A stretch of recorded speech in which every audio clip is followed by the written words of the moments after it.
afternoon, everyone. I'd like to welcome you all to our celebration of the Lunar New Year. And my name is Jin Young-jin. I'm the Director of Culture Programs and the organizer of today's lecture. And we have today Ashley Xie and Hedy Yu to join our festivities. And Ashley and Hedy are two second-generation Chinese Americans and childhood friends and who founded a company called Rooted Fair. And they are the one who makes a very unique Chinese essential, which is black sesame butter. It's their Chinese American twist on peanut butter, inspired by Tangyuan, which are the sticky rice ball with the black sesame filling. This morning we had a hands-on workshop to make this black sesame ball called Tangyuan, and it went so well, so it was yummy, but you will have a chance to taste all this yummy food this afternoon. But let me briefly introduce our two speakers. Ashley Xie has loved food for as long as she can remember, but was urged by her immigrant parents to never go into a food industry because of hardship they themselves faced as restaurateurs. But after first majoring biology in undergraduate, she pivoted to focus on her passion for food. So she received her MA in food studies at NYU and then worked at companies and non-for-profit related to food system and restaurants like Momofuku and the New York Health Department. And her Ashley's childhood dear friends, Hedy Yu, believes all the Chinese and Asian American deserve to be proud of their heritage. And in college, she created her own major that centers on entrepreneurship and storytelling and earned a digital marketing certificate from UC Berkeley and worked for numerous small businesses. And she co-founded Rooted Fair with Ashley to bring play, depth, and discovery to Chinese American identity and food. So these two amazing women who's behind the scene, they're about to come out, will talk about their Chinese heritage, culinary tradition, and their own food and identity journey and how new generation of Chinese Americans at work today keeping tradition alive and creating a new ones for the future. So after the talk, as I advertised so many times, we'll have everyone to tasting session. So we'll enjoy how the black sesame was invented and how we can apply to multiple different type of foods. So without further ado, please welcome Ashley Xie and Hedy Yu. Hi, everybody. Oh, yay, the mics work.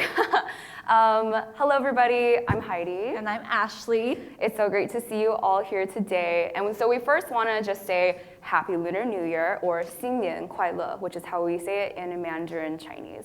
And also extend our gratitude to you for showing up, even though it's very, very cold today. And thank you so much to Charles V. Wang and for Stony Brook for inviting us today. I thought we could introduce ourselves a little more so you just know who we are during this talk. Ashley and I have known each other for almost our entire lives. So we met when I was 5 and she was 6 in Chinese language after school. So we met then as little kids and we went through K through 12 together and finally founded our Chinese American Spreads company. And we did this so that we could actively remember and also celebrate who we are. It wasn't always very easy. Being Chinese American felt like we were straddling these two worlds, and oftentimes it felt like a battle, just feeling like I belonged in my own skin.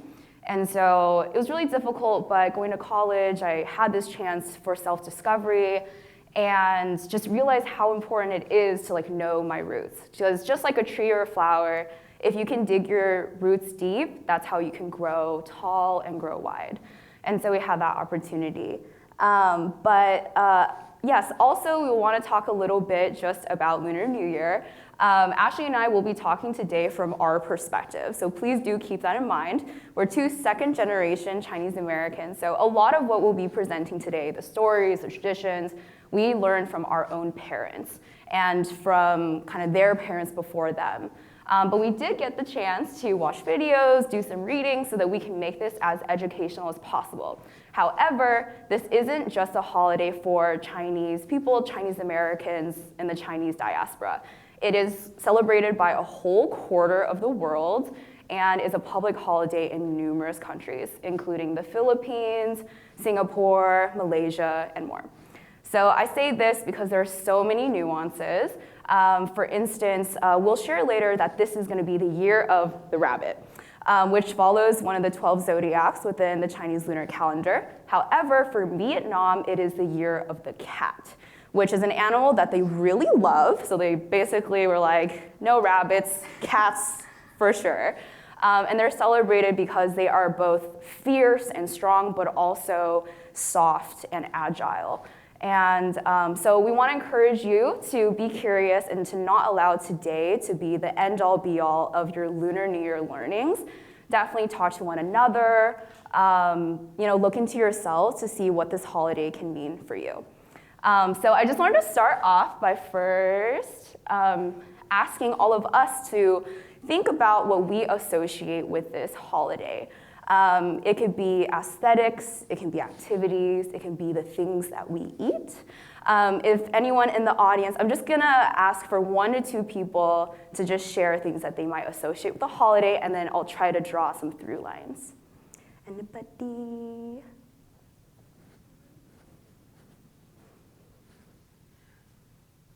Yes, back there, who's been volunteered.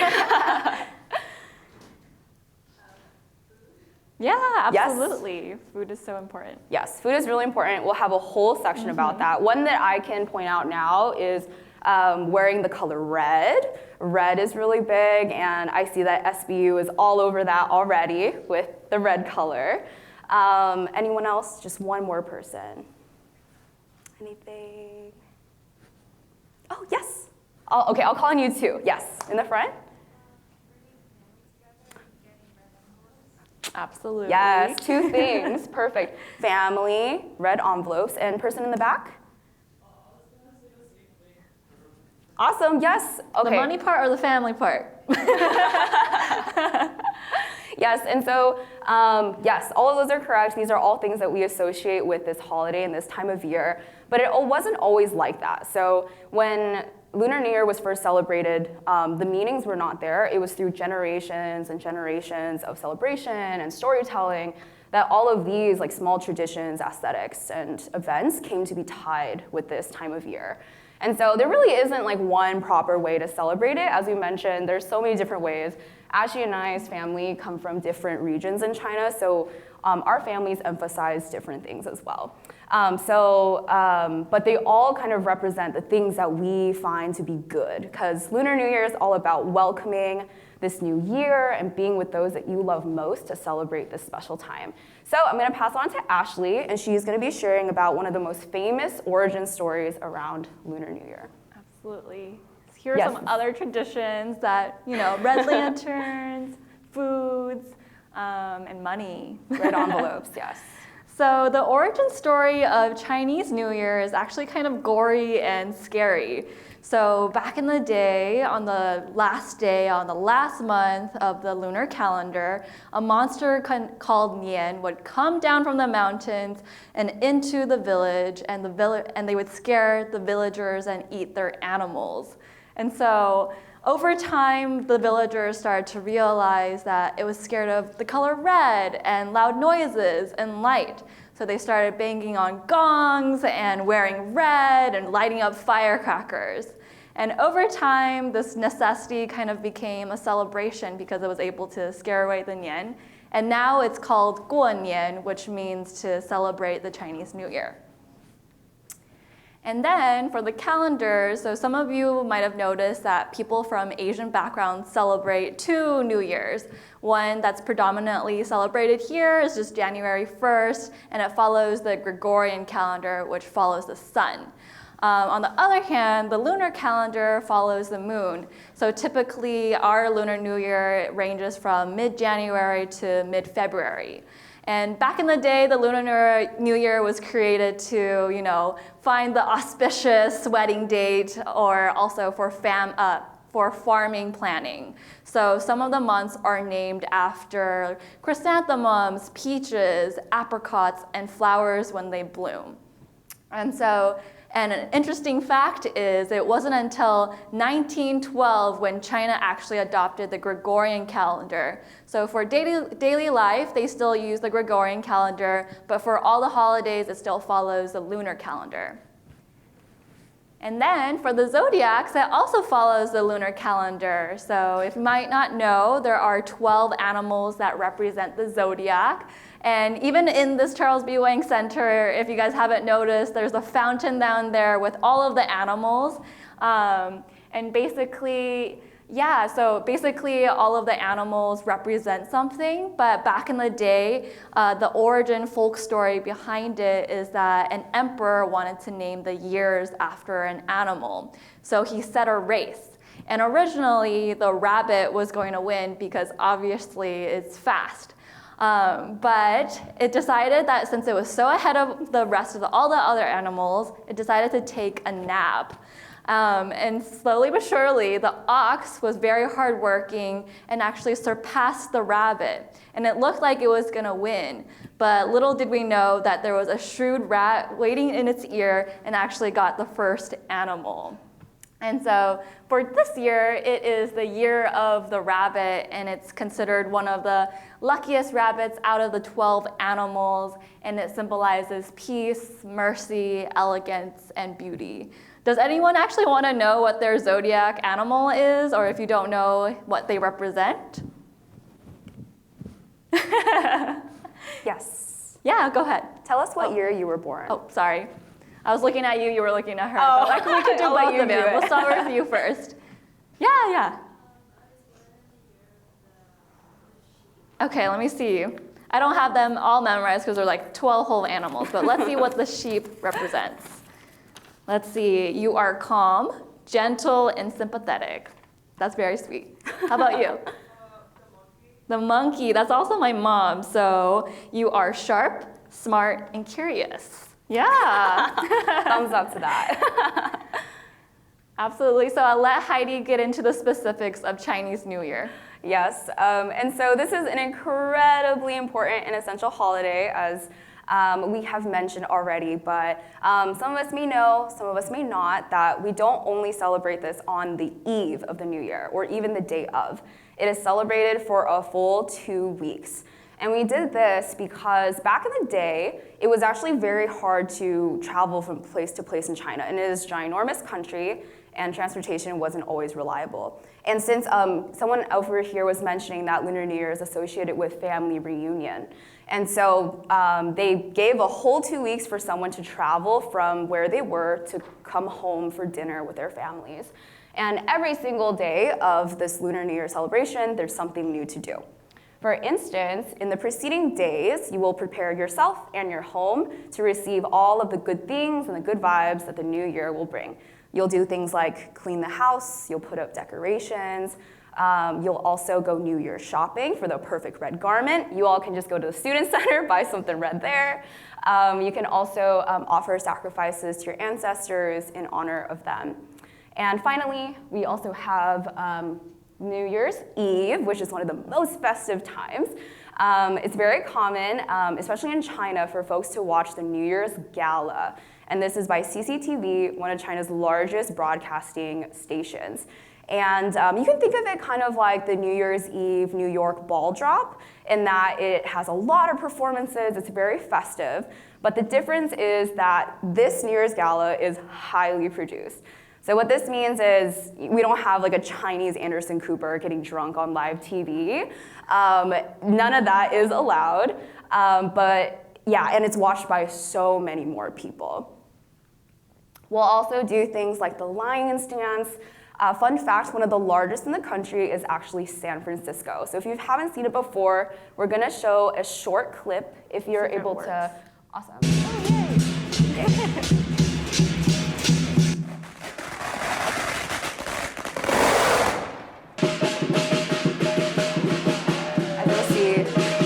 It requires a lot of athleticism.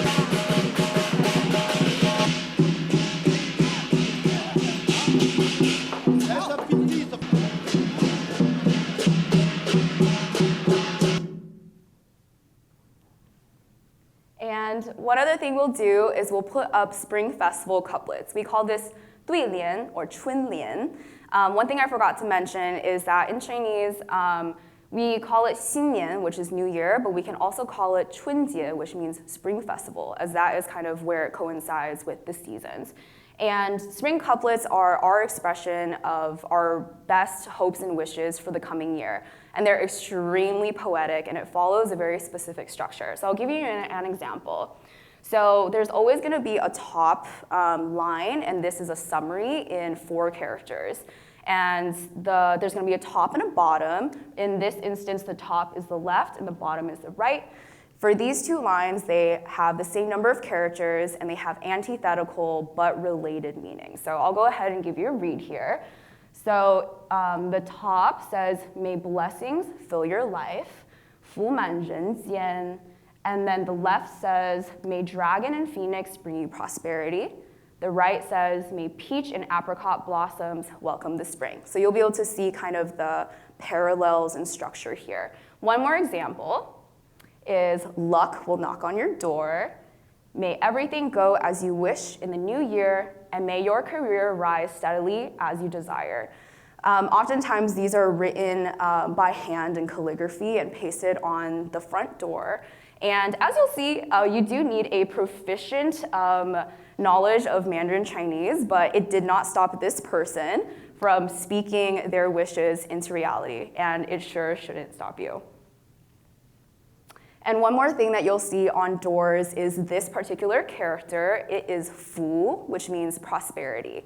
And it's put upside down for a very clever reason. Chinese people love plays on words. This one specifically is a homophone. So this is when 2 words have the same pronunciation but different meanings. So one really easy example that we all learn in elementary school is to, and to. So to someone, as in a direction, 2 as in the number 2, and 2 as in also. So those are all homophones of one another. So we put fu upside down because upside down is dao, which also sounds like to arrive. So when someone puts this character upside down, it means prosperity has arrived at my door. And finally, we have New Year's Day. This is after all the festivities, but it doesn't end there. We'll set off firecrackers, we'll eat dumplings, and we'll also give and receive red envelopes. I saw you 2 talk about this one. We call this 红包, and typically it is, or it's always stuffed with money, but it is typically given to the unmarried youth of the family by their elders. And although maybe our parents wish that our marriage status was different, we did receive our red envelopes this year. And Ashley will share a very unique story of how she receives hers very soon. And so in the preceding days after that, you'll visit your relatives and your friends, and you'll wish them a happy Lunar New Year. And you'll also go back to work on the 7th day. And this is because it is the birthday of the god of wealth, so you don't want to leave the doors closed, or else you're closing off wealth. And finally, all of this celebration culminates on the very last day. It's called the Lantern Festival, and it coincides with the first full moon of the lunar calendar. It's very special as I mentioned, sometimes it takes a whole 2 weeks just to see someone's family. So this is also a huge reunion dinner. We light lanterns, we put riddles on them for play and for fun. And it symbolizes an illumination of the future and being optimistic. So the lanterns are used to guide ill spirits away and to welcome back the light. And so we thought we would share some Lunar New Year stories of our own. So for me, I always think about this time as one of my family coming together. My dad, he doesn't live in the States, he lives in China, so it isn't very often that we get to come together. So I have very fond memories of sitting around the little wooden circular dining table, and Mom would cook all of these amazing foods. We'll talk about those a little later. And then my parents would share just stories of their childhoods, even their romance, all of this. So I felt ultra connected with my family, with myself, and with my culture. Ashley, how did you celebrate the Lunar New Year? Yeah, so for me, since my family is from Sichuan, what we do is hot pot. So everybody would go into a relative's house and we make hot pot, which is this big bowl or pot of boiling, flavorful broth that's packed with spices and herbs. And for my family, we love it really spicy, so we pack it with lots of chilies. And what I would do is help prepare the vegetables and the raw meats on the side. So what you do is pick up the raw meats and dip it into the hot boiling broth and then eat it with any like extra flavorings like chopped fresh garlic or sesame oil. And then another thing that I had to do was play performances for my family. So back in the day, I played this zither. It's also kind of like a horizontal harp, basically. And since I did not like it, I just like waited until 2 days before New Year's to practice. I don't know if anyone can relate here. But the good thing about it is that at the end, I get to receive my home bao. So it's still a win-win situation. Yes, and so again, there's so many nuances, and it's so special because we all bring meaning to this holiday in our own unique ways. So I'm wondering if anyone here is willing to just share a small memory or tradition of theirs of how they celebrate Lunar New Year. Anybody? Yes, thank you. Oh, sure. Yeah. Yes. Yay, thank you. Where was? Oh, Okay. right over there.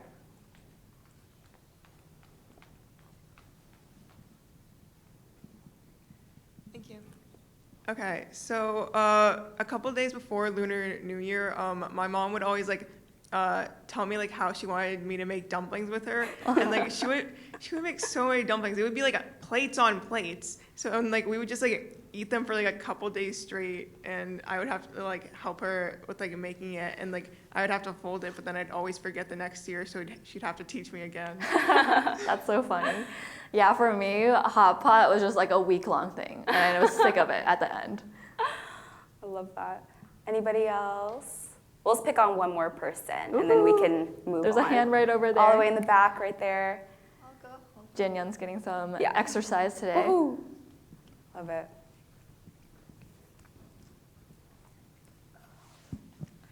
Okay, so for Chinese New Year, I would go over to my grandmother's house, and we would just gather around the table, and we would just eat a lot.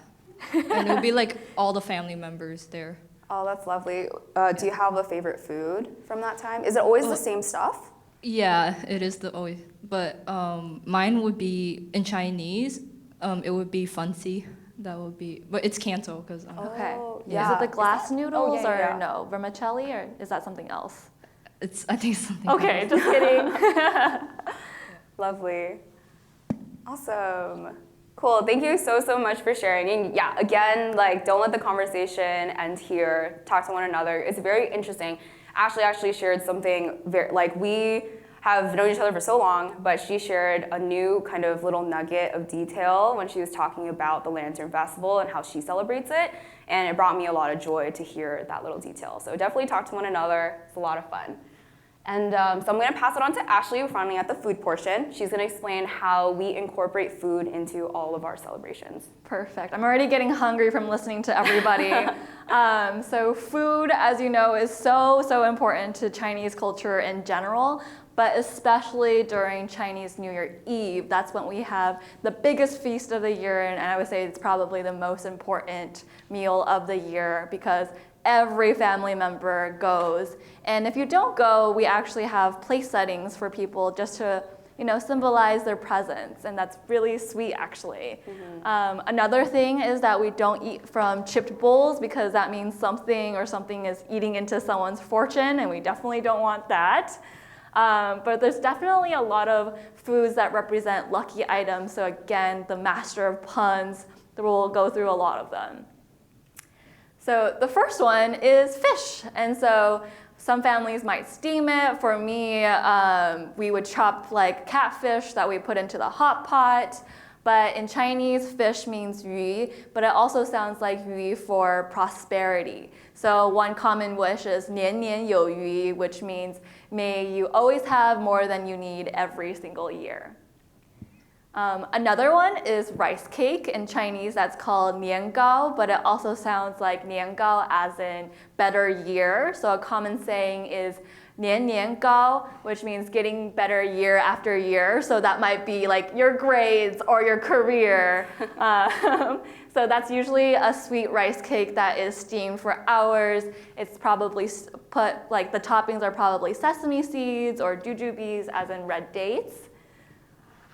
Another one are some fruits. So mandarins in Chinese are ju, so that also sounds like ji as in good luck. And then another one are pomelos, which is yo, and then it also sounds like yo, which means to have. And that was a personal favorite because I would save the peels and cut them into fun shapes and put them onto dogs and babies. Has anyone else done that before? Okay, now it's your own tradition to do every year now. There's an idea. Another one is dumplings, plates and plates of them apparently, but it's because they look like golden ingots where they're just like nuggets, and that's for fortune, so I'm sure you'll have a lot of money one day. Another one is chicken, and it has to be the whole chicken because that means it's a happiness for the family, the whole family. And you can eat the chicken feet if you want to catch good fortune. You can eat the wings to fly into a fulfilling career. And last but not least is Tangyuan, and this one is not eaten on Chinese New Year Eve, it's actually on the very last day. As Hedy mentioned, it's Lantern Festival. It's when it's the first full moon and it's the brightest, and Tangyuan itself looks like the full moon. It's very symbolic. And Tangyuan in Chinese also sounds like Tuan Yuan, which means family reunion or togetherness. Yeah. And so this is me as a kid, and we would make Tangyuan every single year.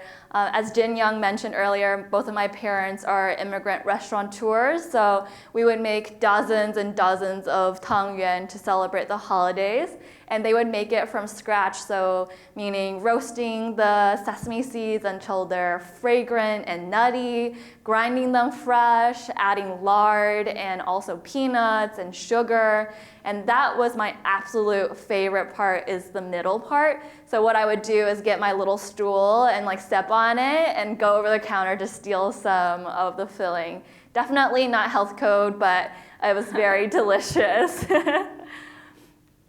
And so as I grew older, I had fewer and fewer opportunities to kind of experience the flavors that I grew up with. Definitely that was a period of time during college where, you know, not everyone would celebrate Chinese New Year. And so I started to miss those flavors, and that actually got me the first business idea for Rooted Fare. So Hedy and I are both the co-founders of Rooted Fare, where we make modern and fun Chinese American spreads. And our very first spread is black sesame crunchy butter, and it's based on Tangyuan, as you might have guessed. So it's literally just the filling, and it's the most special part. It's based on my grandmother's recipe, and back in the day in China, she had her own stall that she would sell breakfast items, and she was most known for her Tangyuan. So she actually entered a lot of competitions in China and won a lot of them. So that recipe has been passed down from my mom to me, and there's definitely little iterations from generation to generation. For example, for us, we don't put lard anymore. We made it vegan. I added some crunchy bits to it to give it some texture, and definitely I lost the outside part, so you can put it onto everything. So instead of eating it like, you know, once in a blue moon, once a year, you can add the black sesame crunchy butter to literally anything and experience that flavor. So you can put it into cookies, you can bake with it, put it in cakes and smoothies, ice cream, and on toast in the mornings. And then to celebrate Lunar New Year this year, we actually launched a do-it-yourself Tangyuan kit, where everything is pre-measured, so the rice flour and also the black sesame crunchy butter is made into filling, and all you have to do is mix it together, and you can cook it right at home, and it's for anyone to experience, whether you're from the culture or outside the culture. And I'll let Heidi explain some other ways to celebrate Lunar New Year. Yes, and so there's so many different ways to celebrate, and whether it's your first time or your 70th time, it's still really special. And so just wanted to kind of give some ideas for ways that you can. The first way is probably the simplest. So you can just open up your iMessage and wish everybody in your life a happy Lunar New Year, add in some red envelope emojis, some bunny emojis to, fit the year.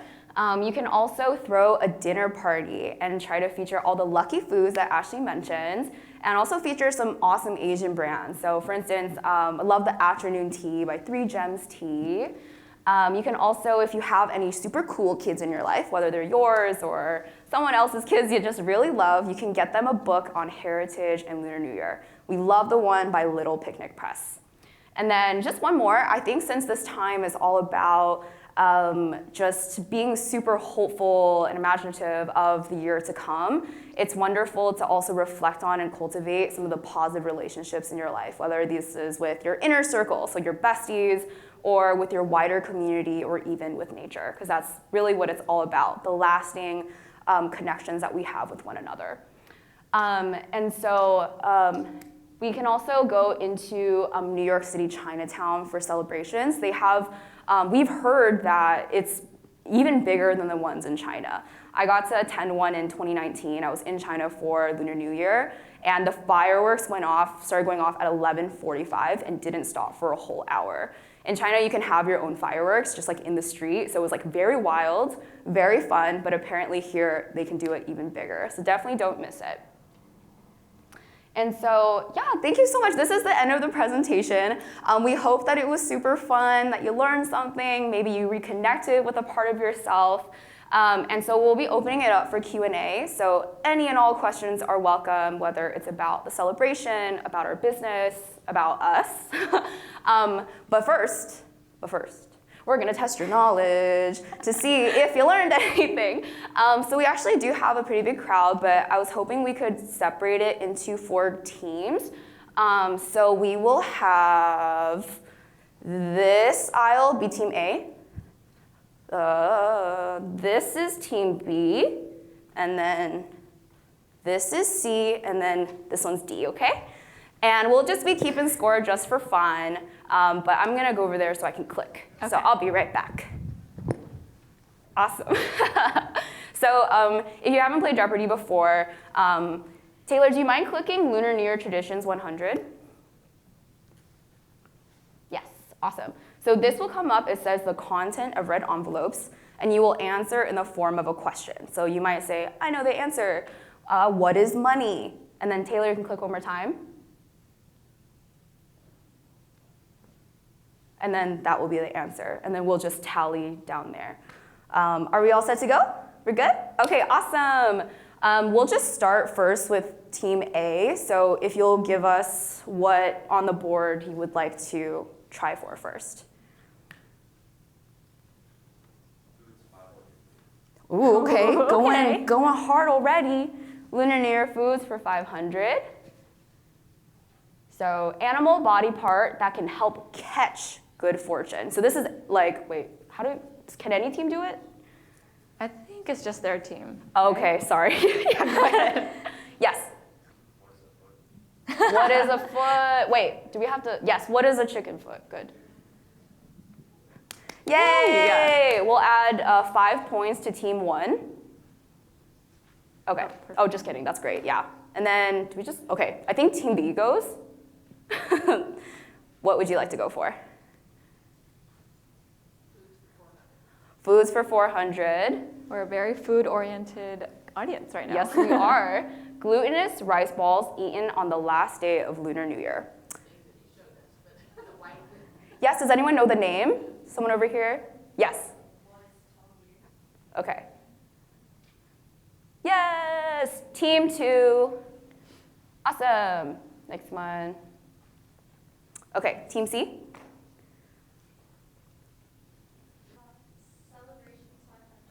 Awesome, celebrations 500.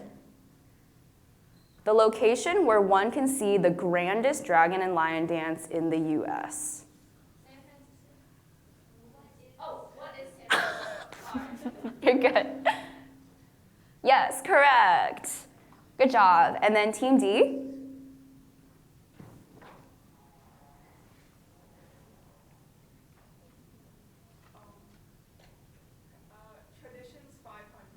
Traditions 500. The demographic of the recipient of red envelopes. Yes. Young unmarried. What is young unmarried? What are they? Who are they? Yes, correct. Awesome. Good job, Team 4. Okay. I'm going to have a new person in Team A name the next category. Which one? Okay, Origins 500. The Order of the Zodiacs. Oh my god. If you can just tell us like two, like what order that. So it was rat first, then ox second, I think, and then. what was it? Okay, go ahead, Taylor. Ti- This was the proper answer that we wanted, but it's okay. Good job. Team 1 gets the point. And then someone from Team B, someone new.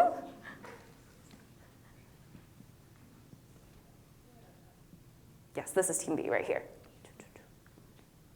This middle section is for people. Oh. Traditions 400. Traditions for 400. Some countries other than China that also celebrate Lunar New Year. So maybe name 1 or 2. 1 or 2? Oh, okay. What is Malaysia and Singapore? Go ahead, Taylor. Yes, good job. Korea, Vietnam, Japan. Okay, you get the point. Good job. Team C. Team C. Someone new? Oh, I heard a peep. Okay, tradition for 400. Oh, wait, sorry. Celebration? Yes. Oh, sorry. Perfect. Thank you. Activities to do preceding Lunar New Year.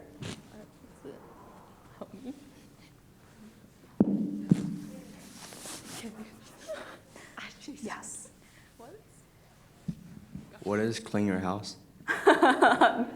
Taylor, go ahead. Yes, what is cleaning, decorating, shopping, and offering sacrifices to your ancestors? Great. You get the point. And then Team D. Somebody new.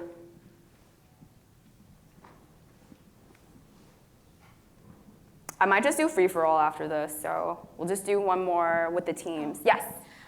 Origins 400. Awesome. The name of the monster that led to the creation of Lunar New Year in that folk story. Can I answer? Yes, of course. Nian. What is Nian? Awesome. Yes, correct. Okay, the last 8, I'm just gonna do free for all because y'all shy and it's fine. Oh, is that right? Should I do it like that? Okay, it's fine. Literally anyone can shout out a category and we can just solve it together. Food for 300? Okay, food for 300, please. To the right. The third column, foods, yes. Food that symbolizes always having more than you need. Anyone in the audience can answer. Fish. Yes, what is fish? Correct. Yay! And then we just won't do any more points, Taylor. Thank you. Okay, next one. Origins for 300. The object on which the lunar calendar is based. The moon? Yes. What is the moon? Perfect. Good job. All right, next one. Foods 200. A fruit that can be repurposed as a helmet for children or pets. Oh, I think I heard it. Yes, what is pomelo? All right, next one. Celebration 300. Celebrations for 300. The reason Fool decoration is hung upside down. Yes. What is the home of, wait, not what is that? What does it mean when it is put upside down? Yes, perfect, yes. Fortune is here. Good job. Okay, I'll just call these ones and then we can answer together. Lunar New Year traditions 300. The multi-performer dance associated with Lunar New Year. Lion dance? Yes, what is a lion dance? Correct. Lunar New Year origins 200. The symbolic meaning of the year of the rabbit. You can work together too. What is luck? Yes. Absolutely. Luck should also Yes, be luck in is there. also on here. Yes, absolutely. Lunar New Year celebrations for 200. The definition of spring couplets. There's like a 4-letter word at the top with like 2 banners on the side, and the top is like a summary, and then the 2 sides are like more specific, like examples. Yes. Perfect. Correct.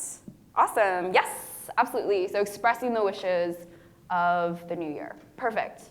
And then last 4, Lunar New Year traditions 200. Orange fruit that is both eaten and used as decor. Yes. What is mandarin? Yes, yes, so many correct answers, absolutely. Next, we'll do origins for 100. The number of zodiacs. Yes, awesome. Second to last, let's do foods. Some foods eaten on Lunar New Year. I'm expecting like 4 answers, so yes. Great. What is chicken? Yes. 2 more. Yeah. What is fish? 1 more. Yes. Oh, yes. There. Yes. Awesome. You two got the same one. Rice cakes. Perfect. Good job. And then last one, we have celebrations for 100. The number of days for which Lunar New Year is celebrated. Perfect. What is 15? You all obviously paid a lot of attention. Thank you so much. This was very sweet. Thank you so much, Taylor. Do you sell anything other than black sesame seeds? Anything else? That's it, actually. No, just the one product now, which is the black sesame crunchy butter spread, and then the limited edition DIY kit to make the Tangyuans at home. How long, when did you found your company anyway? It was around 2 years ago, so it actually started off as a grad school project, and then I was gonna go into food policy, but then I took this one class for fun, and it was in food business, and it was around a project of Rooted Fair, and then the pandemic happened, and so I thought, why not start this? And it still has been going on, so we're on a good Very road. lucky. Yes. I see. Thank you. Thank you. You can ask us anything, like what animals we like. You can ask us about how our day's been. Anything is good.